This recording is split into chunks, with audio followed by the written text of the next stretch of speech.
បាទសូមសួស្តីទៅកាន់បងប្អូនបាទអ្នកដែលនិយមតាមដានក៏ដូចជាចូលចិត្តដើរទេសចរនៅក្នុង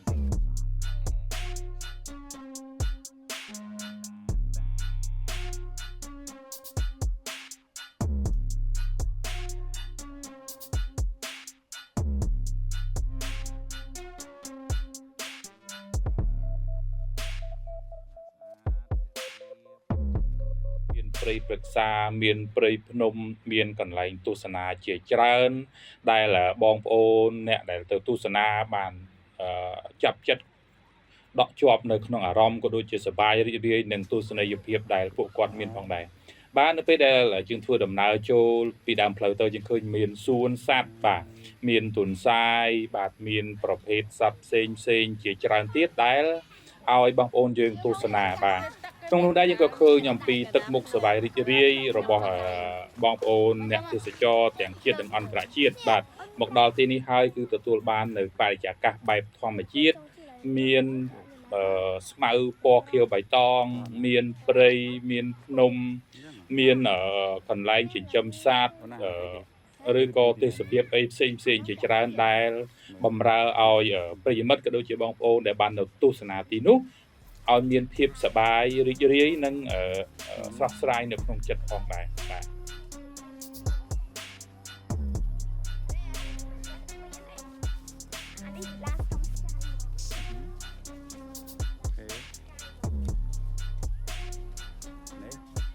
អុកញ៉ាព្រៀប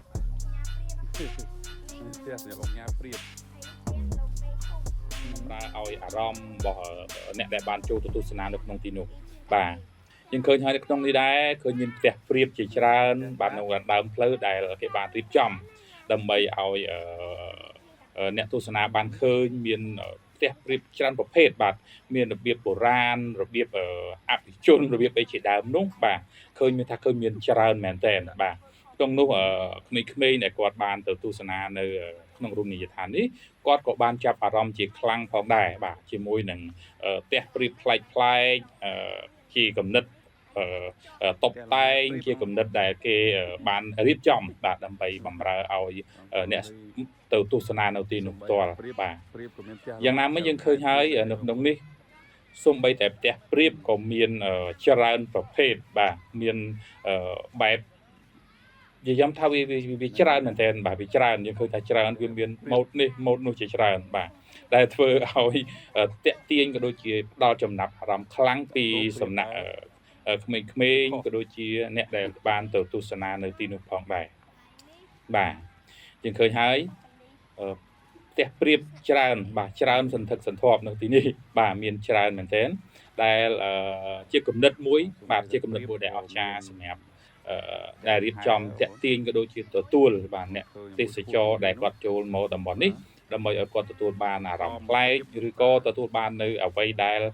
សប្បាយរីករាយសម្រាប់គាត់បាទយ៉ាងណាមិញផ្ទះព្រៀបនេះផងដែរដោយបងប្អូនបានឃើញនៅក្នុងវីដេអូនេះស្រាប់គឺបានតាក់ទាញចំណាប់អារម្មណ៍របស់ក្មេងៗជាច្រើនបាទគាត់បាន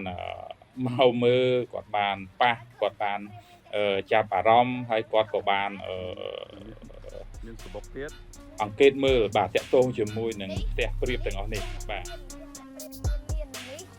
នេះផ្ទះអុកញ៉ាហើយនេះផ្ទះអ្នកគិតអ្នកប្រជាជនក្រពាក់លុយទេដល់ទៅក្របអូផ្ទះនេះដូចតែមនុស្សជាដែរ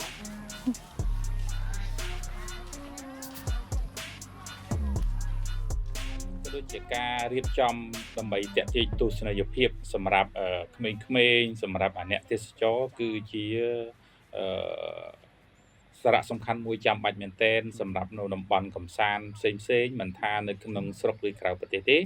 បាទអ្នកដែលគាត់ជាម្ចាស់ទីតាំងគាត់តែងតែមានគំនិតបាទមានគំនិតអស្ចារ្យមែនទែនបាទដូចជាក្នុងវីដេអូនេះដែលខ្ញុំបានបង្ហាញអញ្ចឹងបាទគឺគាត់មានគំនិតបាទធ្វើជាផ្ទះព្រៀបច្រើនប្រភេទបាទដើម្បីដាក់បង្ហាញនៅទីកន្លែងរបស់គាត់ហើយក៏ទទួលបានការចាប់អារម្មណ៍ខ្លាំងពីសំណាក់បាទភ្ញៀវទេសចរដែលបានចូលរួមទីនោះក៏ដូចជាពីសំណាក់បាទក្មេងៗជាច្រើនផងដែរបាទហើយនៅយើងនឹងបន្តដំណើរទៅមុខទៀតបាទពីព្រោះថានៅក្នុងតំបន់នេះមានទស្សនីយភាពជាច្រើនដែលបំរើឲ្យបងប្អូនដែល ជាអ្នកទេសចរបាទទៅកំសាន្តឲ្យមកទទួលបានអារម្មណ៍សប្បាយរីករាយក៏ដូចជាទទួលបាននៅទស្សនីយភាពថ្មីប្លែកផងដែរបាទអញ្ចឹងយើងបន្តដំណើរទៅមុខទៀតបាទយើងឃើញថាមានស្មើនេះមានភ្ញៀវទេសចរមកច្រើនហើយបាទមកច្រើនមែនទែនជាពិសេសគឺនៅក្នុងថ្ងៃសៅរ៍អាទិត្យឬក៏ថ្ងៃសម្រាប់អីជាដើមបាទយើងបានបន្តដំណើរជាមួយគ្នាដោយសប្បាយរីករាយទៅមុខ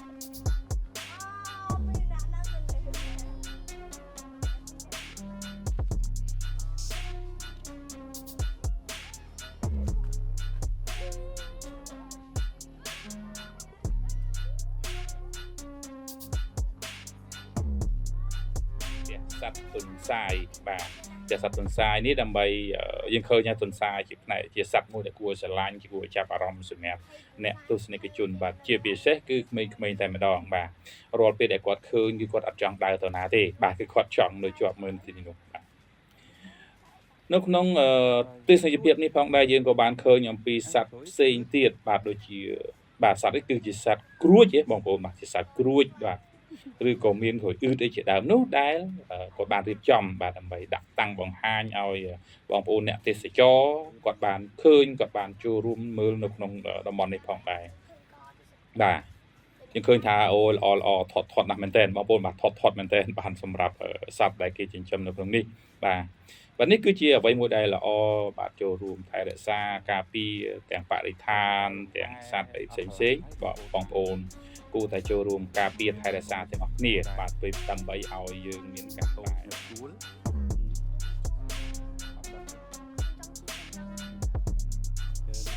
ผมស្ពានស្លឹកឈើច្រើនទៀតមានស្អាតបាទមានកន្លែងដែលគេរៀបចំជាសួនស្លឹកឈើបាទជាសួនអីផ្សេងដើម្បីឲ្យយើងមើលទៅឃើញស្អាតបាទនៅខាងមុខនេះយើងក៏មានឃើញមានដាក់កង់មួយបាទជាកង់បែបស្អាតឲ្យក្មេងៗឬក៏អ្នកដែលទៅទីនោះគាត់ចង់ថតរូបថតអីបាទយើងឃើញថាវាជារបៀបតាក់ទាញមួយផងដែរដែលនៅក្នុងរមណីយដ្ឋានរំលេចនេះផងដែរបាទបន្តទៅមុខទៀតយើងឃើញមានបាទនៅទីនេះគឺមានពាងទឹកមួយធំបាទដែលមានទឹកពេញព្រាបហើយក៏មានជាប្រភេទសត្វបាទជាប្រភេទសត្វដែលគេបានរៀបចំដាក់តាំងបង្ហាញនៅទីនេះបាទដាក់តាំងបង្ហាញដើម្បីឲ្យទស្សនិកជនមកបានឃើញឬអ្នកទេសចរមកបានឃើញបាទជាក់ស្ដែងដូចជាក្នុងវីដេអូមួយនេះបាទកូនស្រីរបស់ខ្ញុំបាទគាត់ចាប់អារម្មណ៍ខ្លាំងមែនទែនតាក់ទងជាមួយនឹងរូបសត្វតាក់ទង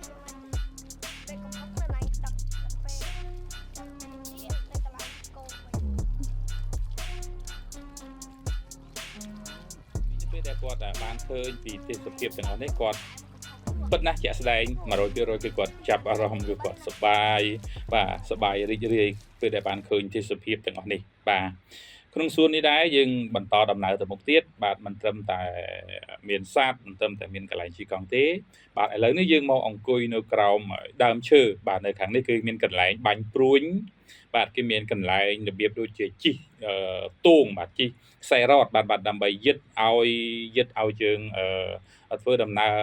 យើងលេងរបៀបលេងកម្សាន្តបាទនៅពេលនេះឃើញមានភ្ញៀវទេសចរជាច្រើនដែលគាត់បានមកលេងនៅទីនេះគាត់សប្បាយរីករាយមែនទែនបាទគាត់សប្បាយរីករាយបាទនៅទីនេះគឺគេមានដាក់តាំងបាទជាកន្លែងបាញ់ព្រួញសម្រាប់ឲ្យអ្នកទេសចរក៏ដូចជាភ្ញៀវដែលបានចូលរួមកម្សាន្តនៅទីនេះបានលេងបាញ់ព្រួញឬបង្ហាញពីស្នាដៃផងដែរបាទយើងឃើញថាក្មេងៗបានចាប់អារម្មណ៍ជាខ្លាំងបាទតាក់ទងជាមួយនឹងខ្សែរ៉តមួយនេះបាទដែលគាត់អាចលេងសម្រូតចុះឡើងឬក៏គាត់លេងអីដើម្បីកំសាន្តអារម្មណ៍របៀបកូនក្មេងបាទយើងឃើញថាកូនក្មេងគាត់ចូលចិត្តលេងអ្វីដែលប្លែកអ្វីដែលសប្បាយបាទតែប៉ុន្តែនេះក៏វាមានគ្រោះថ្នាក់ដែរក្នុងករណីដែលបើសិនជាករណីគាត់កាន់មិនជាប់របូតដៃអីផ្សេងអាចធ្លាក់ទៅបង្កឲ្យឆ្លោះដៃឆ្លោះជើងឬក៏មានបញ្ហាផ្សេងជាយថាហេតុផងដែរបាទក៏ប៉ុន្តែនេះជាក្តីសប្បាយមួយសម្រាប់កូនក្មេងបាទគាត់អត់បានចាប់អារម្មណ៍ថាតើនឹងមានបញ្ហាទេប៉ុន្តែគាត់ចូលចិត្តលេងបាទព្រោះថាកូនក្មេងគាត់ចូលចិត្តធ្វើបែបនេះយើងនឹងបន្តដំណើរទៅមុខទៀតដើម្បី បង្ហាញបងប្អូនតាក់ទងជាមួយនឹងកន្លែងផ្សេងទៀតបាទថាតើវាមានអ្វីខ្លះពិសេសតើវាមានអ្វីខ្លះដែលគួរឲ្យចាប់អារម្មណ៍សម្រាប់បងប្អូនបាទ ដើរមើលសិនមកដើរមើលសិនដើរមើលសិនមកដើរមើលសិនដើរមើលសិនដើរមើលសិនដើរមើលសិនមកចាំញ៉ាំ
បាទបន្ទាប់ពីយើងបានទស្សនាកន្លែងកំសាន្តផ្សេងៗហើយបាទខ្ញុំមកមុខទៀតយើងមានឃើញបាទគេរៀបចំរបៀបជាកញ្ចុះបាទដើម្បីឲ្យភ្ញៀវទេសចរបានអង្គុយបានញ៉ាំអីបានមើលទេសភាពព្រៃភ្នំនៅទីនេះផងដែរបាទយើងឃើញមានភ្ញៀវទេសចរច្រើនបាទសម្រាប់ថ្ងៃបុណ្យថ្ងៃទៀនឬក៏ថ្ងៃសៅរ៍អាទិត្យបាទមានច្រើនមែនទែនមានទាំងក្នុងខេត្តនេះផ្ទាល់មានទាំងភ្ញៀវទេសចរមកពីតាមបណ្ដាខេត្តផ្សេងៗបាទមាននៅទូទាំងប្រទេសបាទដែលគាត់បានចាប់អារម្មណ៍និងបានមកទស្សនាក៏ដូចជាភ្លុកនៅរសជាតិម្ហូបដ៏ឆ្ងាញ់នៅក្នុងតំបន់នេះផងដែរបាទរមណីយដ្ឋាននេះផងដែរជាមានឈ្មោះថារមណីយដ្ឋានមលិចបាទដែលស្ថិតនៅក្នុងស្រុកជុំគិរីខេត្តកំពតបាទបងប្អូនបានឃើញហើយនៅទីនេះហុំព័ទ្ធទៅដោយភ្នំបាទទៅដោយភ្នំព័ទ្ធជុំវិញបាទប្រហែលជាអាចតាក់ទងទៅនឹងប្រវត្តិនៃស្រុកនេះផងដែរបាទពីព្រោះថាស្រុកនេះមានឈ្មោះថាស្រុកជុំគិរីបាទយើងឃើញហើយនៅក្នុងតំបន់នេះគឺពោពេញទៅដោយភ្នំបាទទំនប់មលិចនេះទៀតសោតបើតាមឯកសារមួយចំនួនដែលបានកត់ត្រាថាទីនេះគឺកសាងឡើងនៅក្នុងសម័យប៉ុលពតបាទនៅក្នុងសម័យប៉ុលពតដែលកាលពីពេលនោះគេបានកេណ្ឌប្រជាពលរដ្ឋមកពីតាមតំបន់ផ្សេងៗបាទដើម្បីលើកទំនប់នេះឡើងបាទកសាងទំនប់នេះឡើងដូចជាក្នុងគោលដៅដើម្បីទៅស្តុកទឹកដើម្បីបម្រើឲ្យវិស័យកសិកម្មក៏ដូចជាការដាំដុះដំណាំដំណោចអីផ្សេងៗនៅតាមតំបន់តាមភូមិនៅខាងក្រោមទំនប់នេះបាទទេសភាពស្អាតព្រៃភ្នំបឹងធម្មជាតិយើងឃើញថាជាទីចាប់អារម្មណ៍សម្រាប់បងប្អូននាពេលបច្ចុប្បន្ននេះផងដែរបាទដែលជួយឲ្យទីស្រុកមួយនេះត្រូវបានគេស្គាល់ច្រើនតាមរយៈការផ្សព្វផ្សាយនៅលើបណ្ដាញសង្គម Facebook ក៏ដូចជា YouTube ក្នុងនោះដែរយើងក៏ឃើញមានអ្នកធ្វើមេតិកា content មេតិកា Facebook ឬក៏អ្នកធ្វើ page បាទឬក៏ YouTube ក៏បានមកផ្សព្វផ្សាយនៅទីនេះច្រើនដែរតាក់ទងជាមួយនឹងសម្រស់រមណីយដ្ឋានរំលេចនេះក៏ដូចជាតាក់ទងជាមួយនឹងមុខម្ហូបបាទរសជាតិម្ហូបផ្សេងៗជាច្រើនតាមនៅជនបទបាទដែលមានស្រាប់នៅទីនេះតែម្ដងបាទ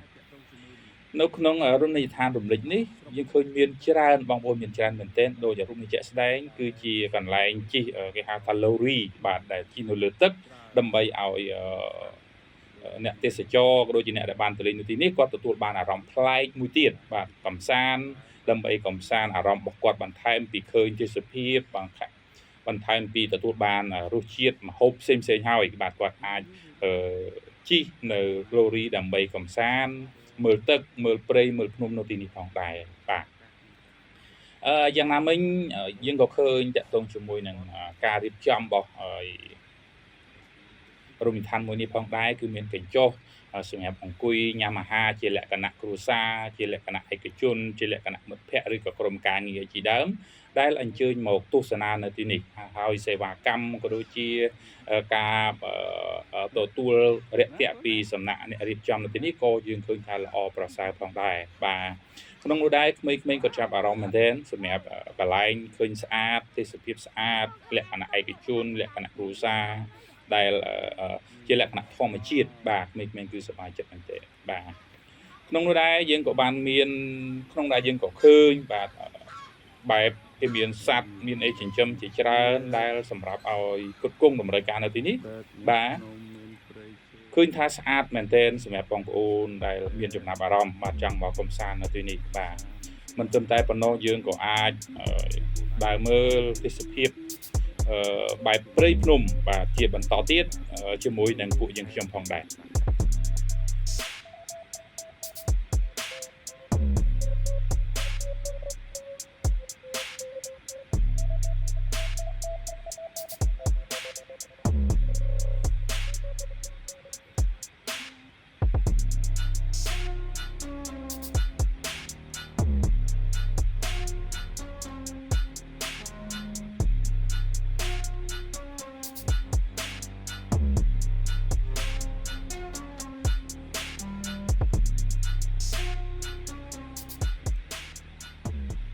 បើយើងឃើញថា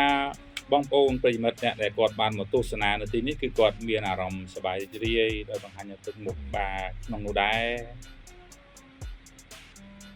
បាទសូមទស្សនាបន្ថែមទៀតជាមួយនឹងការ review របស់កូនខ្ញុំបាទផងដែរបាទនៅក្នុងការដំណើរកម្សាន្តនៅក្នុងថ្ងៃនេះបាទក្នុងដែរយើងក៏បានចាប់អារម្មណ៍តាក់ទងជាមួយនឹងបញ្ហាបរិស្ថានផងដែរបងប្អូនសូមបងប្អូនចាប់អារម្មណ៍រឿងបញ្ហាទុកដាក់សម្រាមក៏ដូចជា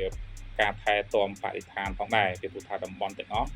យើងដឹងហើយវារងផលប៉ះពាល់ច្រើនបងប្អូនខ្ញុំទាស់រឿងមួយមានអ្នកខ្លះអាក្នុងសំណាមមានអត់ចោលឲ្យចោលអ្នកទុំណានេះបងប្អូនគួរឲ្យខ្មាស់មែនតើមើលគេឲ្យក្នុងសំរាមចោលប៉ុណ្ណឹងអត់ចោលទៀតចោលក្រៅធំអានេះគេហៅមនុស្សអត់សម្រាប់ធ្នាប់តាយើងទៅបន្តយើងទៅមើលទេសភាពទាំងអស់គ្នាបងប្អូនមើលខ្លួនឯងចោះខ្ញុំមិននិយាយដឹងថាឈៀrelax ហើយ refresh មកខ្ញុំបែបនេះយ៉ាងណាក៏ខ្ញុំត្រូវរំទៅដែរ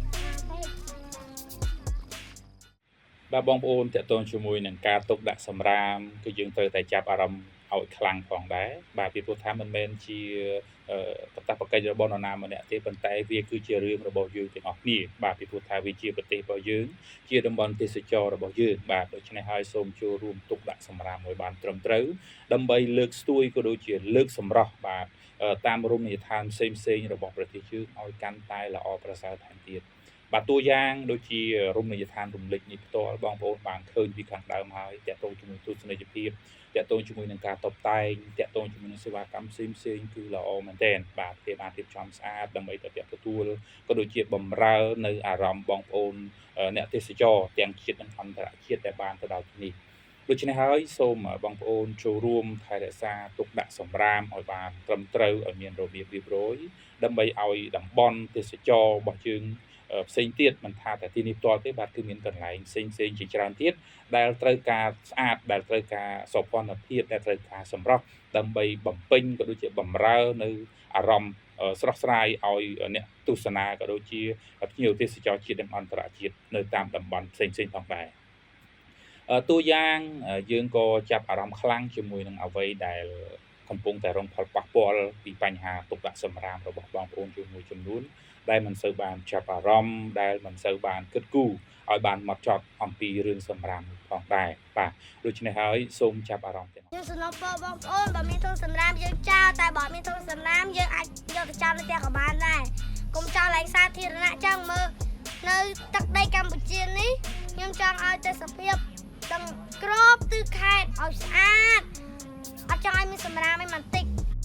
ទាក់ទងជាមួយនឹងបញ្ហាទុកដាក់សម្រាមនេះបងប្អូនគឺយើងសូមឲ្យ ចាប់អារម្មណ៍បន្ថែមទៀតបាទយើងដឹងហើយថានៅក្នុងប្រទេសកម្ពុជាយើងមានរមណីយដ្ឋានជាច្រើននាពេលបច្ចុប្បន្ននេះការអភិវឌ្ឍផ្លូវថ្នល់សាលារៀនស្ពានក៏មានច្រើនផងដែរហេតុដូច្នេះហើយសូមកុំឲ្យបញ្ហាសម្រាមដែលបង្កឲ្យយើងបាត់បង់នៅសម្រស់បាត់បង់នៅសុខភាពក៏ដូចជាបាត់បង់នៅសេចក្តីថ្លៃថ្នូរដែលជាប្រជាពលរដ្ឋនៅក្នុងប្រទេសមួយដែលពោរពេញទៅដោយស្នាមញញឹមពោរពេញទៅដោយទឹកមុខរីករាយរាក់ទាក់ក៏ដូចជាផ្ដល់ក្តីស្រឡាញ់ចំពោះភ្ញៀវទេសចរជាតិនិងអន្តរជាតិនៅតាមតំបន់ផ្សេងៗបាទហេតុនេះហើយសូមបងប្អូនចាប់អារម្មណ៍ឲ្យបានច្រើនជាពិសេសខ្លួនឯងបាទដូចខ្ញុំបានលើកឡើងអញ្ចឹងរឿងសម្រាមគឺជារឿងរបស់យើងទាំងអស់គ្នាមិនមែនជារឿងបុគ្គលណាម្នាក់ទេបាទពីព្រោះថាប្រទេសជាតិយើងទាំងអស់គ្នាប្រជាជនយើងទាំងអស់គ្នាបាទយើងគួរតែចាប់អារម្មណ៍ថែរក្សាបញ្ហាបរិស្ថានបាទតួយ៉ាងដូចជានៅក្នុងរមណីយដ្ឋានរំលេចនេះផ្ទាល់ការរៀបចំកន្លែងផ្សេងៗឲ្យមានធុងសម្រាមឲ្យមានយើងឃើញថាមានច្រើនហើយបាទហើយក្នុងនោះដែរតកតងជាមួយនឹងទេសភាពយើងក៏ទទួលយកបានដែរបាទគឺការយើងឃើញថាវាស្អាតបាទវាស្អាតវាមិនសូវមានសម្រាមដែលរញ៉េរញ៉ៃឲ្យហួសពីអ្វីដែលទេវាមានដែរតែវាមានតិចតួចបងប្អូនណាបាទឥឡូវនេះយើងមកដល់យើងឃើញនៅទីនេះគេមានធុងសម្រាមគេមានកន្លែងសម្រាប់លាងដៃគេមានសាប៊ូគេមានកញ្ចក់ដើម្បីដាក់ឲ្យភ្ញៀវទេសចរបានលាងសម្អាតដៃបានមើលរៀបចំសក់ឬជារៀបចំមុខមាត់បាទជូតមុខជូតមាត់ដើម្បីសម្អាតអនាម័យផងដែរ